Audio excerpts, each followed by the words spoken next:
So today we're going to talk about books on a budget. Comic books on a budget. Yep. The segment that I screwed up last week. So again, comic books on a budget is us talking about what's coming up next week, and we're just going to talk about what we think is going to be really hot, our favorites, and Speaking of hot, it's hot as balls in here. yeah, air conditioner was turned off last night, so I got it turned on. It's going to take a minute. So We're going to be done by the time it's fixed. Pretty much, yeah. I'm with you. so what is your? Let's start with number 4. Okay, hold on. Let's preemptively explain the whole segment because we do it every single time. No, you missed a thing. All right, so guys, not only are we talking about the top 4 things that we would pick up, we are also including things in our list that we think will have some value for speculators. Yeah. So we'll caveat when we talk about our list and whether we think it'll be something that's going to have some practical value after the fact, and kind of go through it from there. But if you only had $20 to spend, these are the books that Garen and I would recommend buying. What's your number 4? I'm going to go with Seven Secrets number 1. This is the new one from Boom. We got an advanced reader copy of it. Who's writing that one? That one is Scott Morrison? No, I can't remember who that one is. It's someone really big, and I apologize. It's off the top of my head. I can't remember. But this is going to be a big thing. Did get to read the first issue.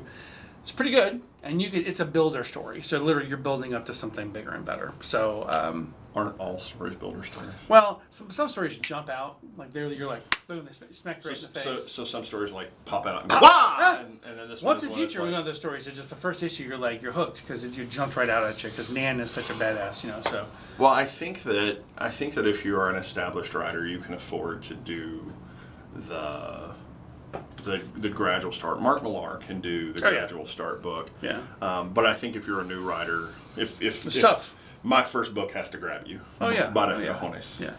Actually, so probably that's by the nipples. That's my number 4. I think this is going to be a big one. And I think speculators are going to have a fun time with this one too.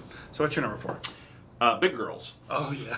So I got excited about this one actually. Speaking of fun, I got to shout out my friend Kalinda because every time there's one particular campaign we were playing that her character liked big women's. And she put it that way every time. I was like, where the big women's at? And so when I see this comic in the solicitation and previews the first time, I immediately was like, there's the big women's. There's big women's. But no, the concept behind Big Girls is fun. Men are turning into giant kaiju monsters. Yeah. And women are then able to grow to 300 feet to fight them. We'll have to find a way to grow to 300 feet to fight them. I guess. I don't know. I think that was the concept we read. It was pretty cool. I'm like, this is going to be a fun read. This is going to be one of those, the art's going to be fun. The premise is going to be fun. I'm going to chuckle through the whole thing. And I found the big women's, which is always a good thing. Chuckled through Money Shot this week, man. What a great book. Yeah. God, just gotten better. Sometimes I need that lighthearted, that fun book. Because Batman is just so intense and insane. Yeah, I can't do. I think maybe that's why Something Is Killing the Children. That was why I couldn't vibe with it. Not that it wasn't well written. Oh, there's nothing lighthearted about it at all. But it is a very serious, dark. And maybe I just had too much of that. And James Tynion IV has done an amazing job with that. Oh, you doing the whole. What is your number 3? Detective Comics 1024. Excellent choice. Because Joker wore. An amazing choice. I'm with that as well. I'm going to go with Marauders number 11 as my number 3.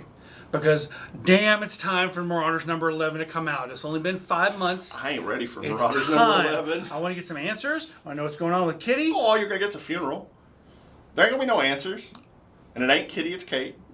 I want to know what happens when Lockheed gets back. Because when Lockheed gets back and Emma reads Lockheed's mind, finds out what happened, there's going to be pain.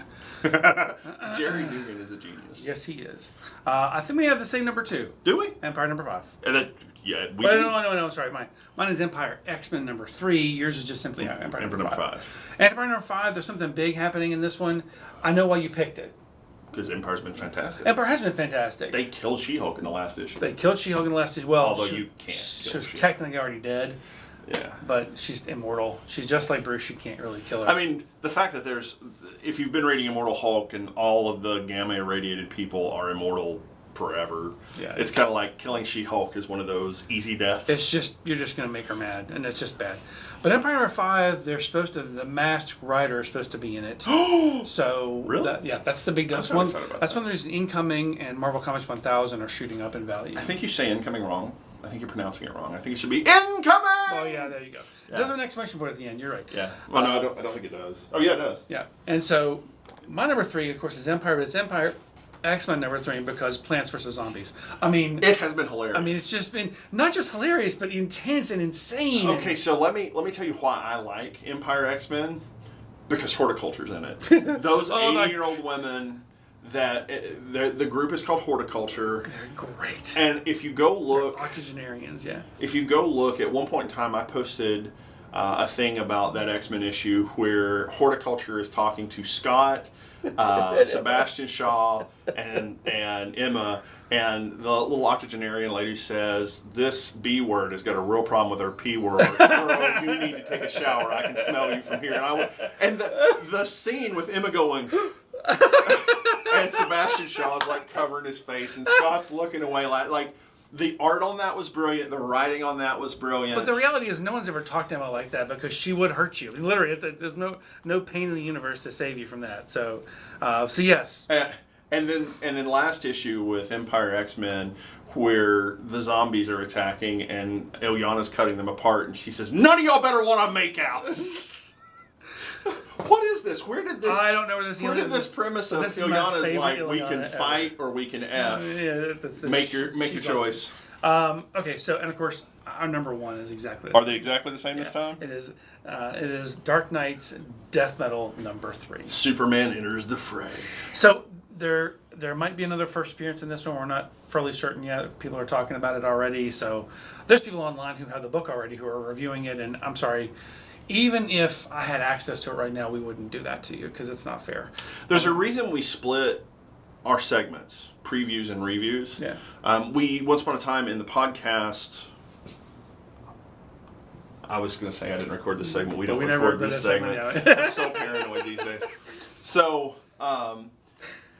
we split it at the suggestion of Whitney, which was brilliant. It was a great suggestion. But it also separates spoilers for things that we've already read from previews of things we haven't read yet.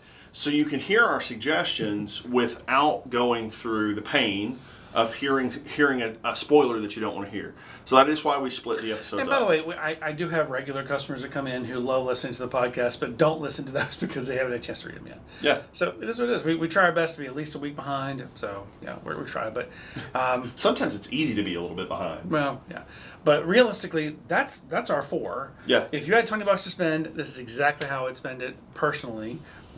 David's list is just as good as mine, slightly different, but just as good because, quite frankly, all the books for this week coming up I'm really excited. Last week was a great week for comic books, really fantastic. There wasn't a stinker in the bunch. Summer is a good time for events, and there's some really great events going on right now. But remember, Null is coming. If you disagree or there's something we missed, please like, comment, share. We really appreciate it. This is a YouTube only segment. You're not going to find this on our podcast. Which we may not have anymore because I keep going illicitly dirty.